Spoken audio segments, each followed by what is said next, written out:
as I started, I think my third company.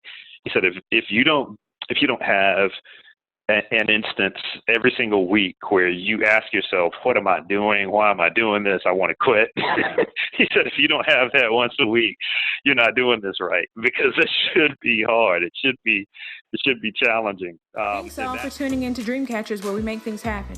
Dreamcatchers was formally launched to unlock the hidden potential in successful, self-motivated individuals who desire to take their life's work to the next level but need support to evolve. We are a collective group of professionals with various backgrounds that use our talents to assist those individuals in realizing their wildest dreams by providing education, inspiration, and direction. This podcast is where we share the lessons we've learned along the way to catching our dreams and give you some context around the how and the why to each approach to put you further ahead on the journey to catching your dream. Are you ready? Hey everybody, and welcome to the Dreamcatchers Podcast. It's your host Jerome, and I've got the great pleasure of having Doug Speight with me today. Again, Richard Berryman reached out to his network and sent us an amazing guest. Doug, how are you today? I'm great, Jerome. How are you? Man, I'm glad to be here. Just got back from a powwow, and you're one of the first conversations I've had since I got back. Powwow's our mastermind, but you know, it's good to hear about the success you've been having. So if you wouldn't mind, would you run down a little bit of your background and what you're currently focused on for our listeners? Yeah, sure. I'd love to. So in terms of background, I'm a third generation entrepreneur. So my father and grandfather, before him, started a string of family-owned companies way back in 1938. And so I grew up in a family of entrepreneurs, saw the struggle every single day. And I started my first startup company actually before I graduated North Carolina A&T as a rising senior. Started my first company, Core Services, Inc., in the engineering design space. So since then, I've had a string of tech companies. I'm on tech company number 5 right now. And in between those startups, I had a career in technology commercialization. So that's actually taking inventions and innovations mostly out of a research environment. So universities, federal laboratories, research institutions, and taking them through a patent process and then either spinning them out as startup companies or licenses to large corporations. So most of my career, the majority of my career, has been split across tech startups and technology commercialization.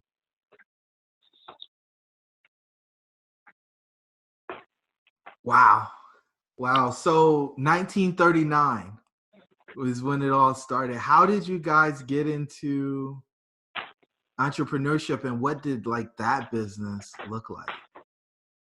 Oh, great question. So, so much of entrepreneurship hinges upon opportunity recognition. Quite honestly, it's just the ability to gauge the landscape, the market, and see what's missing and what you could provide that could both satisfy a customer's need and also create a market opportunity for you. So in 1939, 39, my grandfather started his first company, which was a automotive shop. And quite frankly, it was an auto repair shop that he started almost by necessity, because he was starting a taxi cab company at the same time, and he needed the ability to fix his own cabs. So he had just launched the taxi cab company, realized that he didn't need to take those cabs anywhere for them to be repaired, that he and his brothers at the time could actually serve that purpose. And then they started a company that's still running today, 80 years in. We're still plugging away at it. And since then, he has, my grandfather and father have started some 7 or 8 companies among the two of them. everything from taxi cab companies, automotive service, auto dealers. We were even into to oil distribution several years ago. Property management, like it was a complete diverse portfolio of companies, but they were all linked to each other in one way or another. But it was truly opportunity recognition that made all of that happen, and that was the same for my companies as well. Wow! So you really got to understand the industry in order to recognize the opportunity, and then design a solution that actually solves the problem. That's exactly right.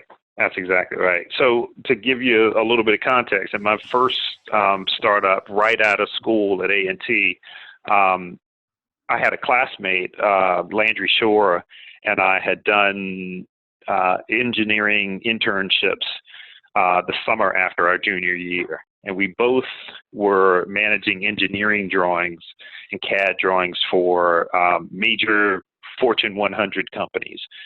And we both came back to Greensboro, and we were exchanging notes on how our internships went.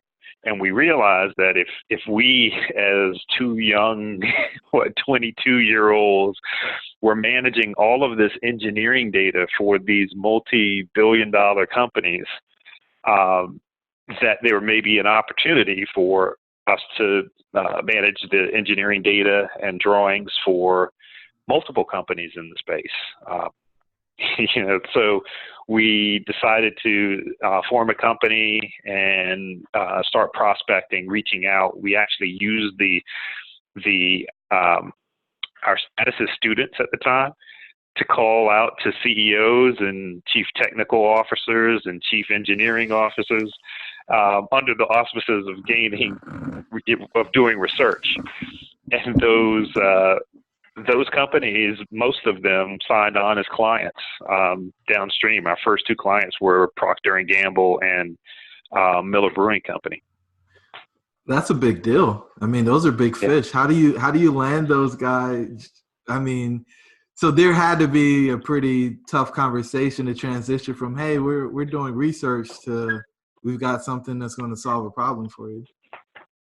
Actually, it was the coming in under the auspices of being students and doing some market research was actually the perfect way to engage those companies. The great thing about doing that, for all the college students listening or high school students listening, the great thing about calling executives and saying you're doing market research for your institution is that everyone loves to speak with students. Everyone, bar none. Executives will stop and put it on their calendar because they love to invest in the next generation of leaders. So it was a great way for us to make direct contact with those leaders and have some really candid conversations around where they were with their engineering staffs, the skill sets of their engineering staff, and how we could augment that with the skills that we had. So we had a very strong value proposition that we could be the transitional force for them to move from paper drawings, where many of these organizations had about 15,000 engineering drawings on paper. And part of our value proposition was that we would convert those into CAD drawings and then develop systems to manage all of that data. And it was a perfect time in the marketplace because many of the engineers that were retiring didn't know anything about CAD. And many of those engineering staffs were older. So it was perfect timing for us to insert ourselves, and it worked out well. It sounds like it. So you said you saw the struggles of entrepreneurship from the beginning. So what was life like before you started your own company? Like, tell me about the dining room table moments and really, like, what do the struggles actually look like? And why would you, if you saw those struggles, why would you want to go down this path? That's a great question. My wife still reminds me of when we met in college, I told her I would absolutely never start my own company because of what I saw growing up. And the first thing I did before I graduated was start my own company. So yeah, there's a bit of irony in that. The experience was great, right?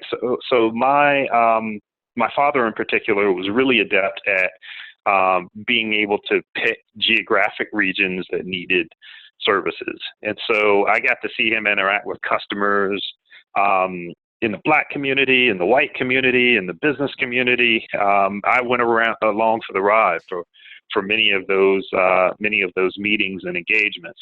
So I got a chance to see how he was laser focused on his customers. The motto of my parents and grandparents' operations was a business with a soul. And what that meant was you're more than just a number or a check or to us. You're a person with needs and dreams and aspirations, and we want to understand all of that so that we can deliver the right service to you, the right level of service and solutions to you. So I got a chance to see that right up front, and that sort of colored everything that I've done since. Just taking that, being laser focused on providing value to customers is the core of every single business. And so I got a chance to see that. At the dinner table, we would talk about profitable businesses versus low margin ones.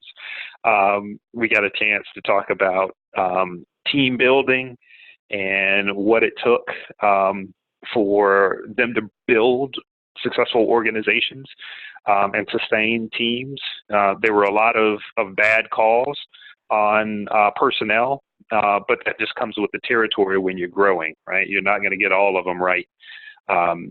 And the way that you deal with those really tells you a lot about people's character and people's ethical background. So I got to learn all of that. So you told your wife that you weren't going to do it, and you decided to do it before you left school. Yeah. The more certain path would have been to go get a job, right? I mean, that's the fairy tale we're all told, right? Go to a good school, get a good job, get married, have kids, and work till you're 60 or whatever, and then quit and get Social Security. What made you, outside of having the example at home, what made you leave the certain behind and start your pursuit? Oh, that's a great question. Nothing worthwhile comes out of certainty. Certainty is an illusion, quite honestly. And that the track that you just outlined, it happens for some people, but increasingly, especially as we go into 2020, that's very rare that somebody goes into an organization and grows and stays there for their entire career. So for me, it was a simple calculation, and this has been true with every one of the 5 startups that I've launched. For me, when I can finally see the overall vision and the opportunity, I ask myself a very simple question, and that question is, will I hate myself if I do not take this thread and see where it goes? If I look back in 2 years, 3 years, 5 years, 10 years, will I regret not having explored this? And in order to ask myself that, I also have to be comfortable with the skills and experience that I've obtained. Are they marketable enough to go somewhere else if things go south? Right? That's the fallback position. Can you get a job if things go south with the skills and experience you've obtained? And most often the answer is yes. So it really comes down to, will I regret not seeking this opportunity and exploring it and see where it goes? And that, quite frankly, has worked out really well for me. So did you spend time in nursing homes and find out that regret was the one thing that most people who are close to end of life that was the thing that they would talk about most, or what made regret, top of mind for you at such a young age?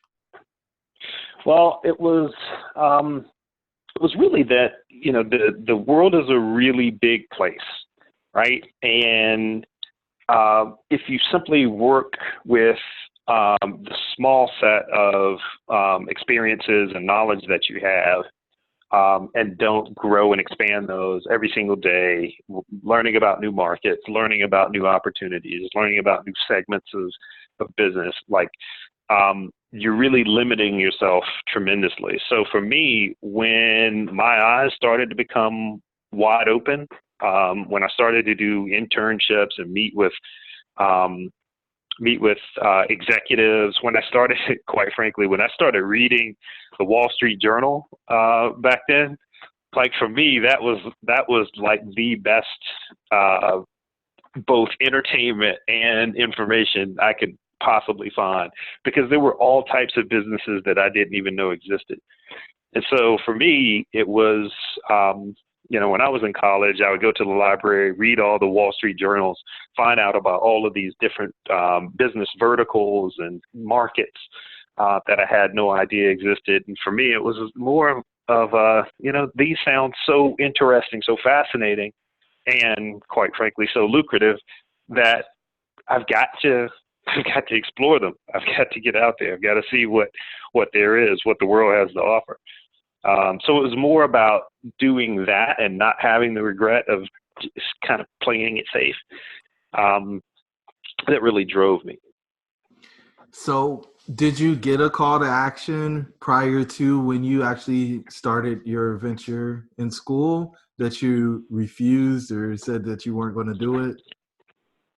Yeah. So I think the seminal moment for me in school was I actually got a job offer so I was really into, obviously, growing up in a family of mechanics and auto enthusiasts. I was really into racing, and I got a job offer from an automotive company's racing division, which is exactly what I wanted, most of the time during school.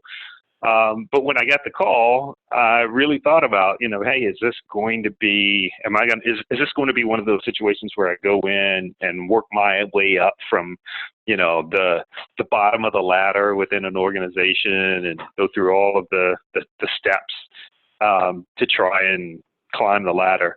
Or will I go and try to build my own ladder? And I elected to go and build my own ladder, and it has just become second nature ever since. Wow. So who showed up to help you along the way? Wow. Across all of those, across those 4 or 5 companies, a variety of people. So surprisingly, in startup number 1, many of our clients, the staff of our clients, we had an engineering director, a VP at one of our major clients at Philip Morris, who eventually became just an overall personal mentor for me and for my partner. And he gave us a lot of guidance in the early stages. Obviously, in the early stages of any venture, you're experimenting a lot. You're trying a bunch of new things. Not all of them are working. If you're doing it right, you're trying a lot of things. You're iterating, and not all of them are going to work. And so sometimes it takes someone standing outside of it because you're too close to it. Take someone standing just outside of it to say, hey, you know what? I see this pattern. Maybe you're missing this because you're too involved in it. But here's what I see, and here's what you need to take into account. And several people like that emerged. My first attorney, my corporate attorney, was a former investment banker from Goldman Sachs. He became a really good friend, a lifelong mentor for me. A lot of people came out of the woodworks. My family, my father, of course, and grandfather would grill me whenever I come home from for holidays on how the company was doing and the decisions that I was making. So it was really a great environment. It sounds like you have plenty of support, and I guess your experience is different from a lot of people who have a community around them that has taken a more traditional path. You guys have been trailblazers for decades and decades, so they could understand what you were going through, and they probably saw some of the experiences that you had before you even knew you were going to have them. Yeah, absolutely true. Absolutely true. And in fact, one of my mentors put it years ago. He really hit the nail on the head when he said, you really need people around you that can see around corners for you. Mm-hmm. And when he said that, the light went off. It was absolutely perfect. And that's one of the reasons why, of all of the founders and entrepreneurs that I work with, I highly, highly, highly recommend that they establish a board of advisors to do just that. Like 3 to 5 people that they can get on the phone at the same time once a month and just go through, here's where we are, here's some of the decisions that we're having to make, and just have them look around corners for you and help guide you in some of those decisions. Awesome. So I assume that it got hard at some point and you thought about turning around and going back. When was that, and when did you realize you had to keep going? Like this had to happen. So whenever you're an entrepreneur, and especially when you're working in the technology sector, as one mentor told me as I started, I think my 3rd company, he said, if you don't have an instance every single week where you ask yourself, what am I doing? Why am I doing this? I want to quit. He said, if you don't have that once a week, you're not doing this right, because it should be hard. It should be challenging. And that. Hey guys, back in 2016, me and the team decided to formalize Dreamcatchers as an organization that can help people achieve their wildest dreams. If this is you, please visit our website at dreamshouldbereal.com in order to find out the details of our services and how we can help you become a dreamcatcher. Talk to you soon. And that proved correct as well. I don't know if it turned out to be every single week, but there's certainly times where things get difficult. Market forces change and you have to, adapt to them. Customers, there are times where you have paying customers that aren't your target customer, and they're actually bad for your business, and you've got to, even though they're a source of revenue, you've got to let them go and focus on your target customer, so that you don't get farther and farther away from your core mission and your core activities. So all of those times, cash flow crunches, when you can't make payroll, you start to ask yourself a lot of questions and you do a lot of praying. So there are really tough times. And over the course of the entrepreneurial career, I could certainly say that, I've had ebbs and flows in as it comes to like prosperity, and then, lose everything, gain it back, lose it again. That's just the ride that we're on, and it becomes somewhat addictive. You can never tell how things are going to work out, but you constantly have faith that they eventually will. Right. So do you have, 2 or 3 like short stories of kind of those challenging experiences? Yeah. Let's see. Oh, yes. So I had, this is company number 1. We were expanding, growing rapidly. We were doing engineering design and targeting these large manufacturing plants. And we had opened up 3 different offices across the country. And I was setting up in Fort Worth, Texas, setting up an office in Fort Worth, Texas.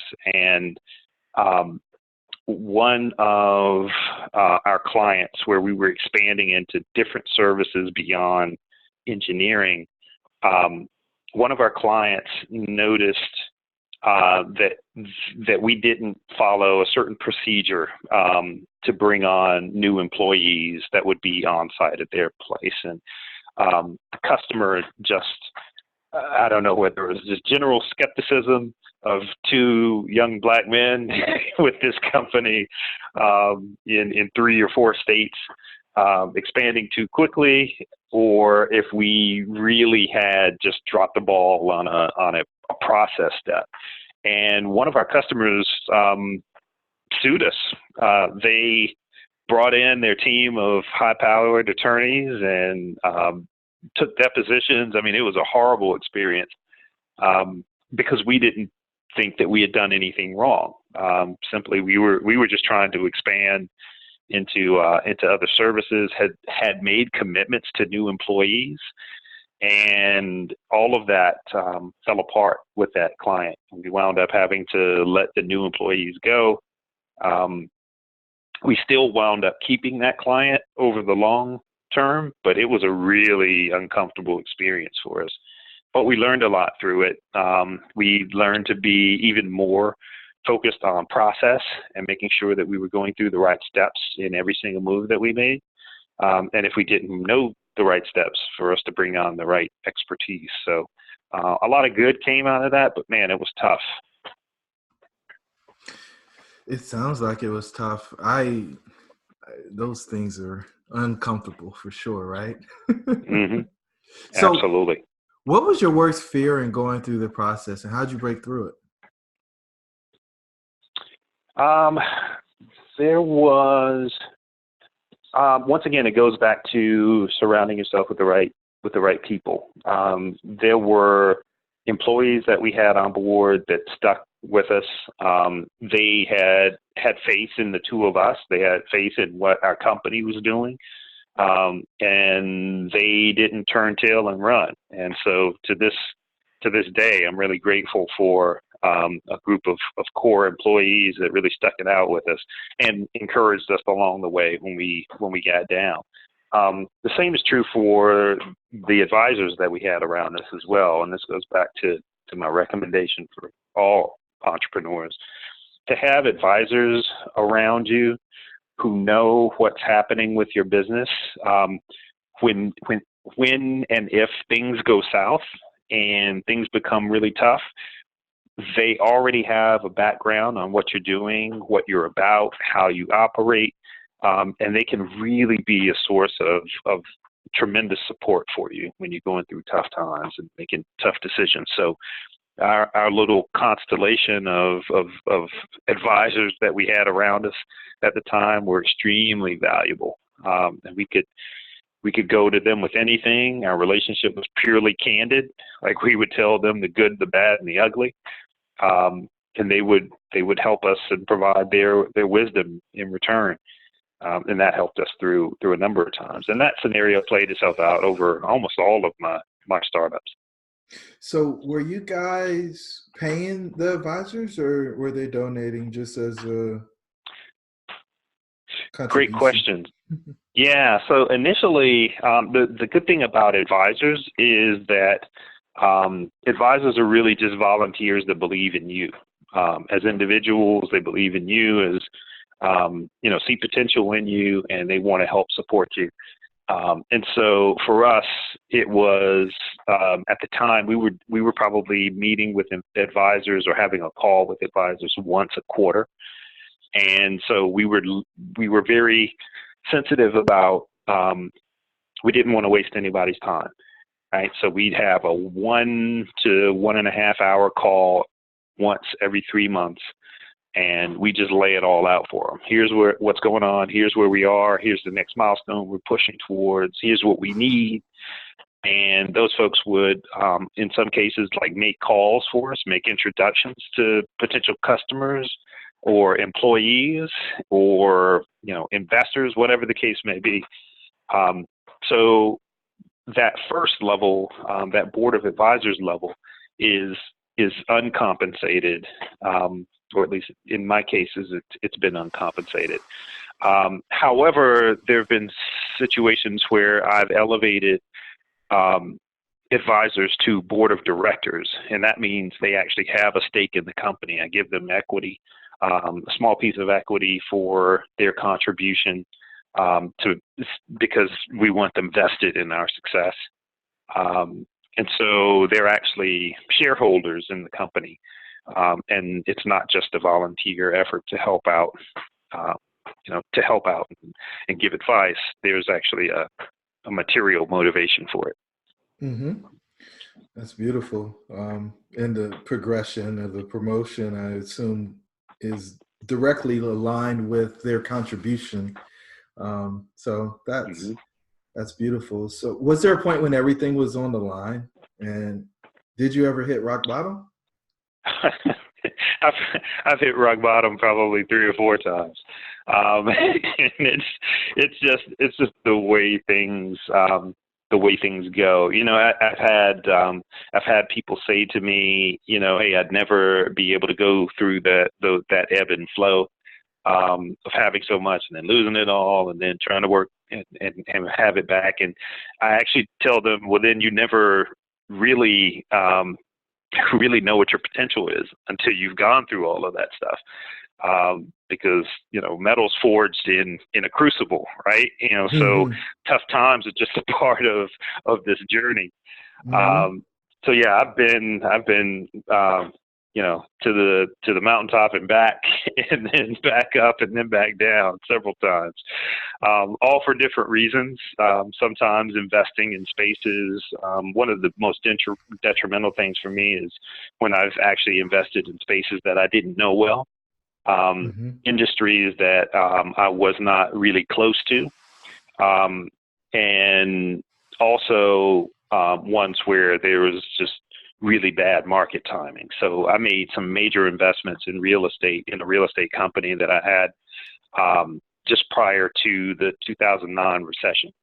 And so it just dragged everything down. The timing was horrible, and it just had this cascade effect.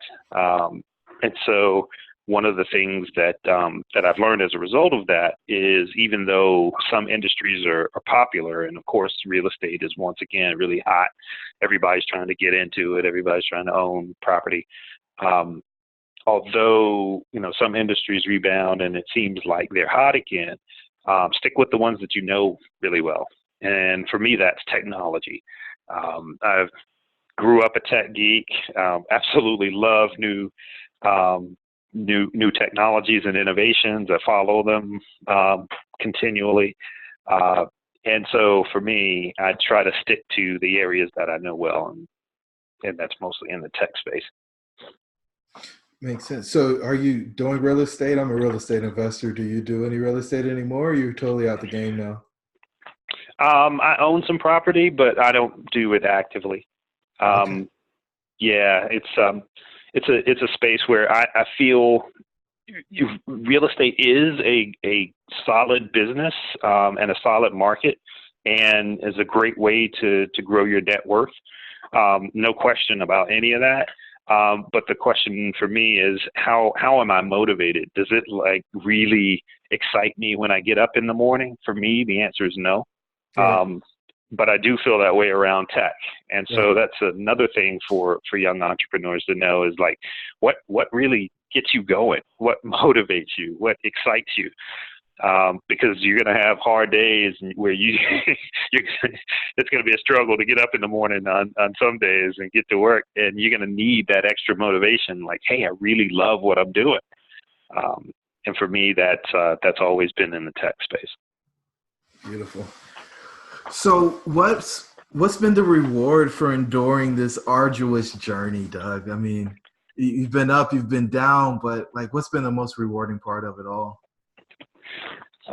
For me, the ability to give back. I'm really big on helping to cultivate the next generation of leaders. And so throughout my life, I've been involved in a number of things, such as an entrepreneur in residence. I've been entrepreneur in residence twice with a accelerator in Chattanooga, Tennessee. I've been entrepreneur in residence for Google and their Google for Startups program. And it allows me to reach out to a network of founders who are just starting their ventures and really help contribute whatever it is that I know and can help them with in those early stages. I can help them avoid certain mistakes in forming their company. I can help them avoid certain mistakes in hiring new team members or engaging their clients and the contracts, structuring their contracts and partnerships. Those types of things I love to help people with. And sometimes some people accuse me of spending an inordinate amount of time doing that because I field about 5 or 6 calls a week, or just entrepreneurs that are just looking for help. Like, hey, I'm at this stage, I'm building this platform and I'm stuck, I need help. And those are the calls that I love to receive, quite frankly, because I just love to reach out and help people. Nothing like a genuine heart and somebody truly willing to invest in others. But I guess you're following your example, right? There were so many folks that reached out a hand when you guys were getting started. So absolutely, that's exactly right. That's exactly right. And it also, it stands to reason after you've done this a bit, you come to realize, or at least I've come to realize that in my life, the more that I give, the more I get. And it works out that way every single time. Like, the more I can invest in someone that I'm not expecting anything from, the more that I receive benefit from somewhere else in the world. Maybe it's just the golden rule or whatever you want, karma, whatever you want to call it. But the more that I contribute to somebody else's journey, the more help that I get and the more momentum I gain. All right, Doug. So, I think it's amazing that you spend that much time in sowing into others. And I mean, I know you said you get benefit from it from other places in the world and you don't even know where it's going to come from, but there's got to be more to it. Well, part of it is just that so many entrepreneurs go or try to go through this journey alone, either deliberately and intentionally, or just because they don't have the right level of support in the community around them to do it. And it's so hard to be a solo entrepreneur, even under the best conditions. Right? It's just so hard to do it yourself. You really do need a village of people around you that help support you, help encourage you, help advise you, and see around corners for you. It is just so essential, and it'll save you so much time and heartbreak and money, quite frankly, to have people around you that can do that. So for entrepreneurs that are in, like, I talked to a bunch of people that are in rural communities throughout the Southeast and the Midwest and elsewhere, and they don't have like co-working spaces. They don't have entrepreneurial networks and folks immediately adjacent to them that can help them. And I'm just like, hey, use LinkedIn. Find somebody, find 3 to 5 people that have the right skill sets and experience that you need in order for your company to succeed. Reach out to them and just say, hey, are you willing to help me? The worst they could do is say no. And in most cases, people are more than willing to say yes. So for everyone out there that's struggling by themselves, hey, put a team of advisors around you, put a team of co-workers and co-founders around you.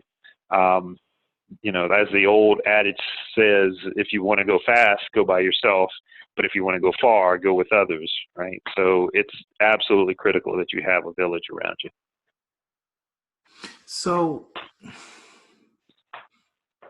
seeing all that you've seen and, doing all that you've done, what are you most grateful for?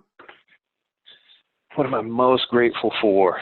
I am most grateful for just gracious people, right? So many of my companies have been on the front end of technology waves. Like, I've had a company in my last company was in fintech. I had a financing marketplace, a lot like a lending tree for commercial businesses that wanted to lease large pieces of equipment. And I've been in additive manufacturing and 3D printing, like industrial grade 3D printing. And these are just industries that are really new to the approaches that I've taken. So I've had a lot of people, a lot of customers take a bet on me. Just say, you know what, I don't know if this is going to work out, but, I trust you. I know you're doing it for the right reasons, and, I'll help support you. I'll sign on. I've had a number of people do that and buy into the vision. And that's just faith, right? It's just, it's my faith that I'm seeing the vision correctly, that I'm judging the market correctly. It's my coworkers and co-founders' faith in me that they sign on for me most of the time, working for free for a period, with, the betting that there will be some reward downstream. My customers, they are making a bet on me. They have faith in me and my team that we're on to something that can provide them with value. So it's just this constant circle of faith in each other and faith in what we're doing. And so I'm just grateful for gracious people that have, I've made mistakes and people have stuck with me through those. Customers have stuck with us through technical problems and issues. I'm just thankful for patient, gracious people. Patience. That word doesn't come up very often with entrepreneurs, does it? It doesn't, and I'm horrible at it. That's the irony, and you'll learn. Most people will learn. Hopefully, the people that are listening to this podcast will realize there's so much irony in entrepreneurship, right? Because you can't be good at everything. And there are things that you suck at that are absolutely necessary for your success. And it's important that you grow and realize, oh, you know what, if I can't do that, then I need to find somebody who balances me out to be able to take that thing that I'm not good at or take that role that I suck in. And patience is one of those for me. I'm really impatient. But it's these instances where I'm reminded, hey, people have been patient with you, that really sorts to recalibrate me. And so that's been a growing point for me, becoming a little bit more patient. And I was telling somebody the other day, there's a football analogy, that in football, our coaches used to tell us, take what the game gives you. Right. So don't try to throw a 50-yard Hail Mary every single play. If the game gives you 8 yards, take it. Right. If the game gives you 3 yards, take it. And that's patience and like seeing and evaluating the marketplace. So it's not always a full all-out sprint. There will be times when you do that, but you can't sustain that over time. So patience is absolutely key. Man, that's awesome. So many jewels dropped in that little section right there. So it seems like you've iterated throughout life, but I think we all have these big events. There's one big event, and that your life is forever changed. And so while we haven't talked about that specific event, I know that you know what it is. And so when that event happened, what's the biggest difference between the way you used to approach life and the way that you approach life today? Wow. I've had probably 3, maybe 4 events like that in my lifetime that were just really seminal, life-changing events.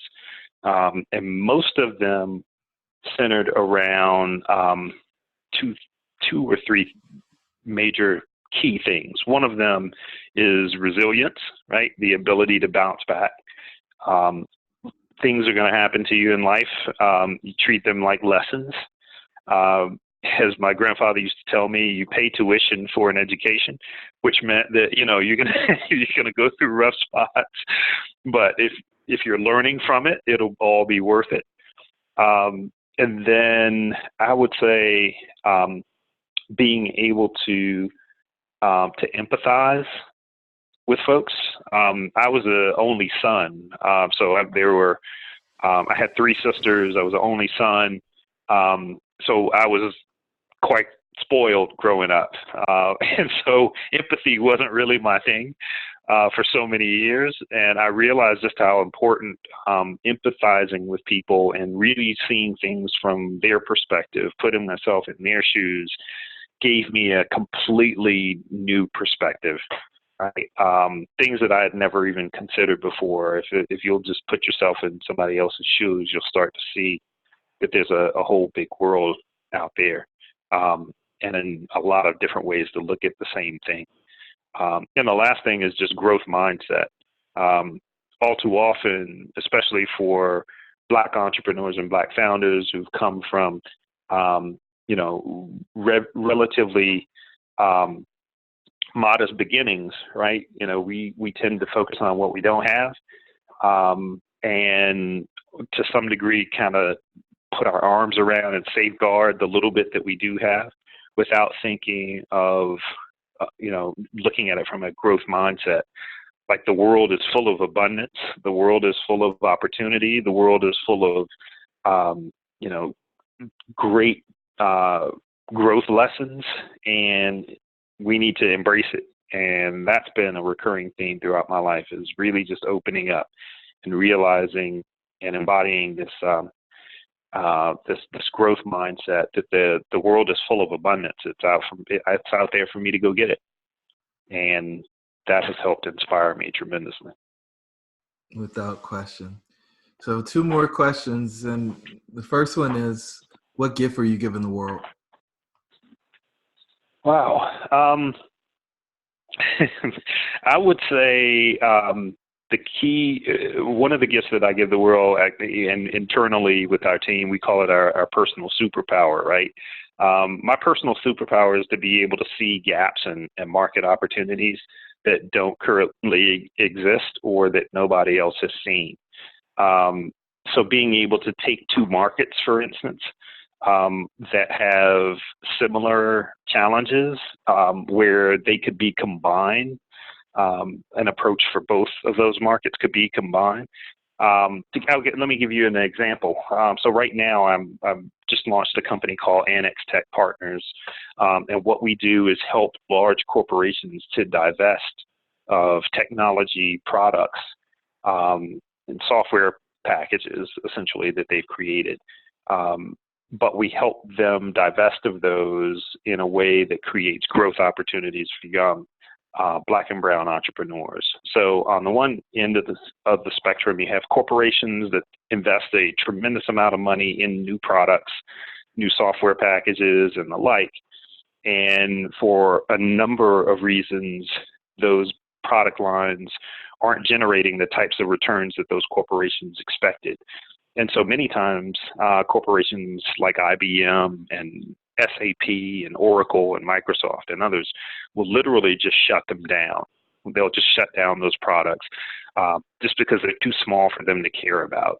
These companies are multi-billion-dollar industries. In IBM's cases, they're $80 billion industries. So if a product line isn't generating $1 billion, they'll literally turn it off or try to sell it. On the opposite end of the spectrum, you have a number of young entrepreneurs that are trying to break into the tech scene that are struggling to achieve 3 things. And that's a working technology product, significant revenue, and the last is a paying customer, a corporate customer or enterprise customer.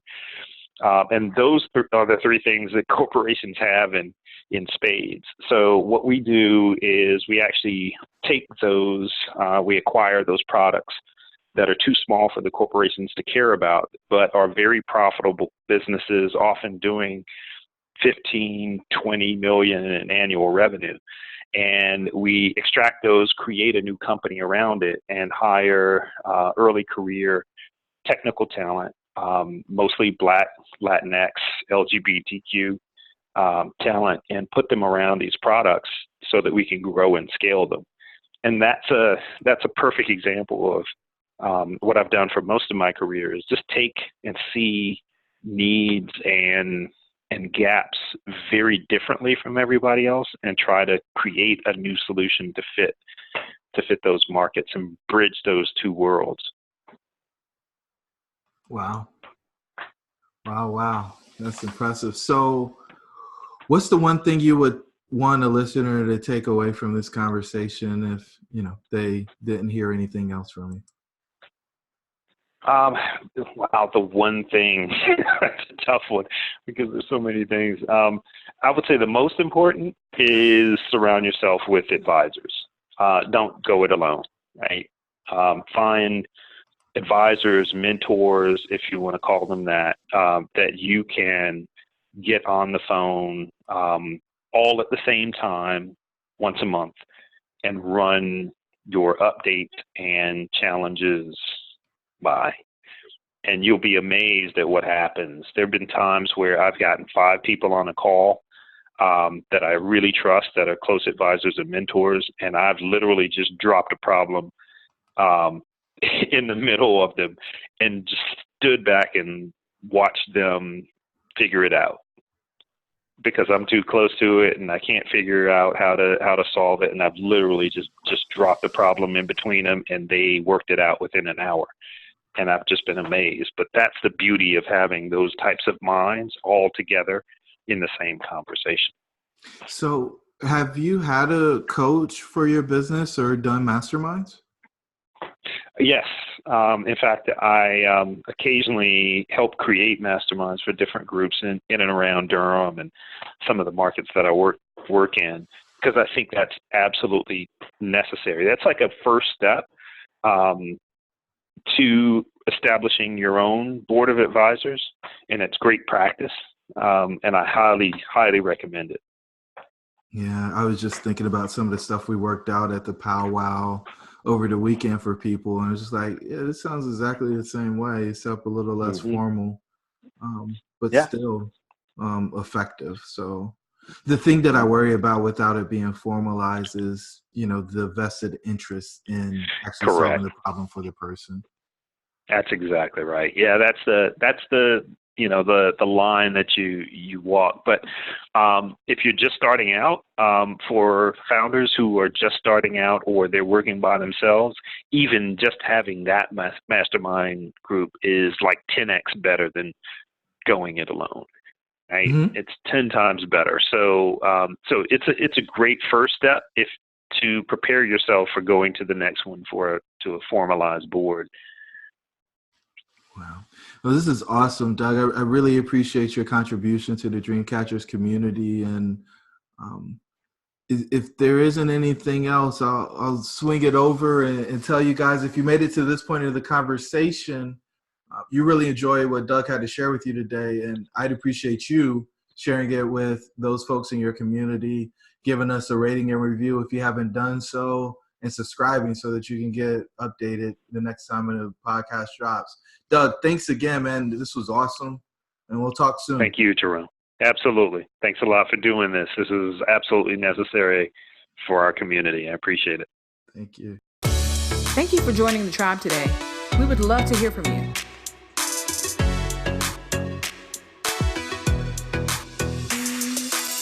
Please don't forget to rate, like, and share.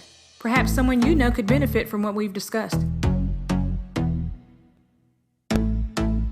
Until the next time, remember that your dreams should be real.